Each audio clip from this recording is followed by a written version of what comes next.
Selamat datang para penumpang yang terhormat di pojok laksana. Saya Andara yang akan memandu acara pada hari ini.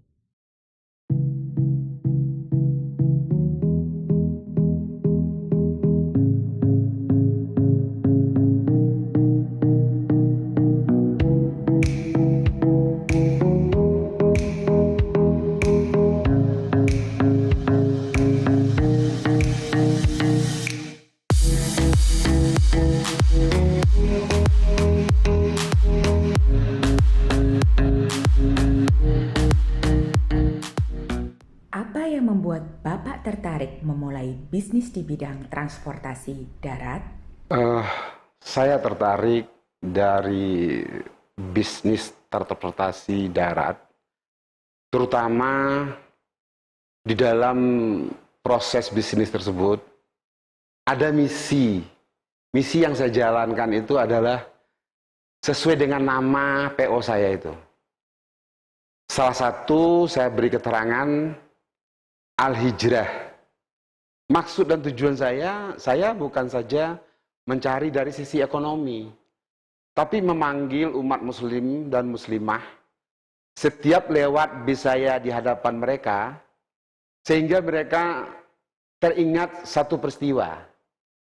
Peristiwa itu adalah Rasulullah Shallallahu Alaihi Wasallam yang mana pada waktu itu dia hijrah dari Mekah ke Madinah. Mudah-mudahan harapan saya setelah dia membaca itu, sebagian, kalau bisa siapapun yang membacanya di jalan tersebut, dia keinginan saya berhijrah. Seperti itu harapan saya. Dan kira-kira gambaran yang sebesar itu, tentu kalau saya duduk di rumah tidak bisa dicapai. Kalau dengan transportasi darat, dia bisa kemana-mana, bisa dari satu kota ke kota lain, dari provinsi ke provinsi lain, sehingga jangkauan orang yang membacanya jauh lebih besar daripada saya menyampaikan siar-siar yang menurut saya hanya keberadaan saya di rumah saja. Itulah persoalannya. Nilai-nilai bisnis apa yang Bapak tanamkan dalam menjalani usaha Bapak ini? Nilai-nilai yang ditanamkan oleh bisnis, terutama dengan transportasi tersebut, ya kan? Pertama itu saya mengajak mitra saya itu dalam artian seorang sopir. Kalau bagi saya itu bukan dia seorang pekerja, tapi adalah mitra dalam kita menyambut pekerjaan yang mana dipercayakan oleh masyarakat. Nah, sehingga kemitraan itu tuh bagian dari hijrah yang saya ingin bangun. Makanya sebagian besar menurut kacamata saya, setelah saya pelajari banyaknya transportasi yang ada di negara kita, peluang itu sangat luas, sangat besar. Dan juga saya mengatakan pendapat, katakanlah kondisi keadaan sekarang ini, itu hal yang biasa dalam bisnis. Cuman bagaimana kita keluar dari krisis tersebut. Kalau kita tidak pandai keluar dalam krisis tersebut, artinya kita vakum. Kalau kita vakum, tentu semuanya menderita. Ya, pekerja-pekerja kita, orang-orang yang terkait di lingkungan usaha tersebut. Nah, apa misi yang kita jalankan? Sesungguhnya musibah yang ada di negara kita mencakup juga dunia, itu tidak perlu kita takutin. Sebab apa? Penyakit itu kita duduk di rumah, di jalan, itu pasti akan datang kalau memang dia mau hinggap ke tubuh kita. Tidak bisa ditolak itu. Yang kita harus jaga kondisi kita, fisik kita, kebersihan kita. Apalagi kalau orang muslim. Kalau muslim itu dia berudu tuh, terus cucinya kan bersih. Apalagi kalau dia menjalankan udunya tidak putus. Itu jauh lebih baik. Menurut Bapak, apa yang diperlukan seorang pengusaha untuk dapat bertahan di masa pandemi ini? Ya, pertama ya karena saya tidak bergelut hanya di bidang transportasi. Untuk sekarang memang transportasi sangat terpukul. Dalam artian yang luas, karena bangsa ini psikisnya kena, Mbak. Itu ya persoalannya yang harus kita hadapi bersama. Jadi bukan saja masalah ekonomi yang dihadapi masyarakat, tapi psikis masyarakat, berita di sana, di bermacam berita lah ya, di bermacam berita yang banyak kita dengar, itu mengganggu pikiran masyarakat yang ada mau berpergian, apalagi untuk berpariwisata lain sebagainya. Nah, hal itu ya mestinya dari pihak-pihak kita selaku pengusaha tersebut di bidang transportasi mestinya memberi edukasi kepada masyarakat. Yang mana pandemi ini masalahnya tidak bisa kita abaikan begitu saja, lalu juga tidak bisa kita tutupin. Seperti juga yang dikatakan pemerintah dalam artian yang luas ya, kita harus berdampingan dengan pandemi. Berdampingan ini maksud itu bukan kita mendekati penyakit.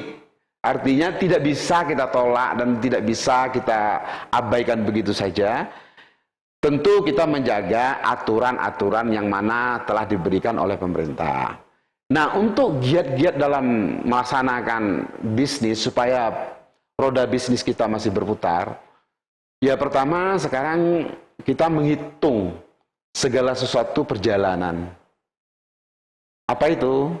Salah satunya bagaimana kita bisa dengan masyarakat untuk yang tadinya yang banyak terjadi di PO-PO itu, Mbak. Telah ada akan membuat perjanjian untuk perjalanan, akhirnya sering terjadi pembatalan atau lain dan sebagainya karena pengaruh pandemi tersebut yang mereka takut dalam artian terjadi gejala-gejala di daerah yang dikunjungi. Padahal seperti yang saya bicarakan tadi, pandemi itu tidak bisa kita hindari, tapi bagaimana kita menghindari dengan cara kita melakukan kebersihan, lain dan sebagainya untuk menjaga kesehatan tersebut supaya tubuh kita bisa bertahan lebih baik. Itulah yang perlu dijalankan oleh masyarakat. Sehingga kalau itu bisa dijalankan masyarakat, saya yakin usaha transportasi ini akan menggeliat kembali. Sebab dalam cara teori, Mbak, ekonomi, teori apapun di muka bumi ini, badai itu pasti akan berlalu. Tapi kapan berlalunya ini yang jadi masalah. Ini yang jadi masalah buat kita ini.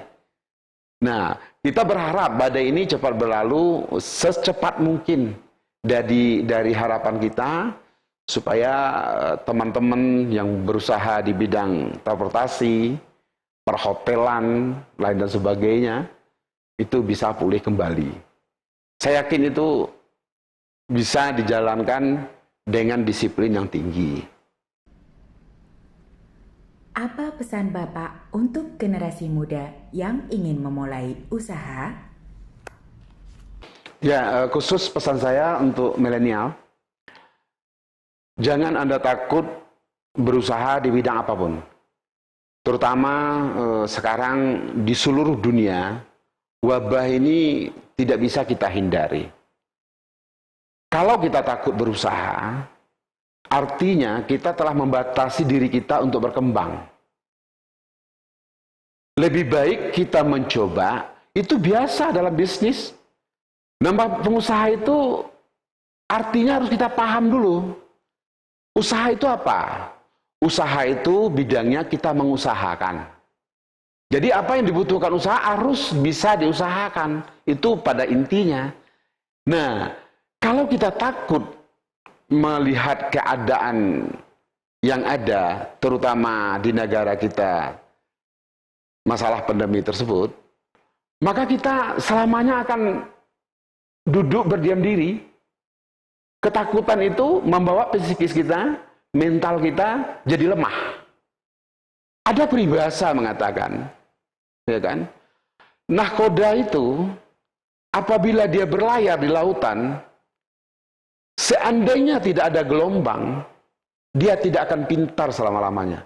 Justru ada gelombang, dia makin pandai mengendalikan perahu atau kapalnya sampai ke tujuan apa yang dia inginkan. Ini persoalan. Kalau anak-anakku, adik-adikku milenial bisa menjalankan hal-hal yang berkaitan seperti itu, seperti filosofinya nahkoda kapal tersebut, itu jauh lebih baik. Anda mungkin makin matang dalam keadaan karena cobaannya yang bisa Anda rasakan, sehingga nanti tidak ada cobaan lagi, Anda lebih mudah. Seandainya cobaan nanti kapannya kita tidak tahu, akan datang lagi, sehingga sudah ada pengalaman. Sehingga untuk memenelisirnya sangat mudah sekali untuk bisa menjalankan. Inilah generasi muda bangsa Indonesia harus bangun, jangan takut dalam keadaan apapun.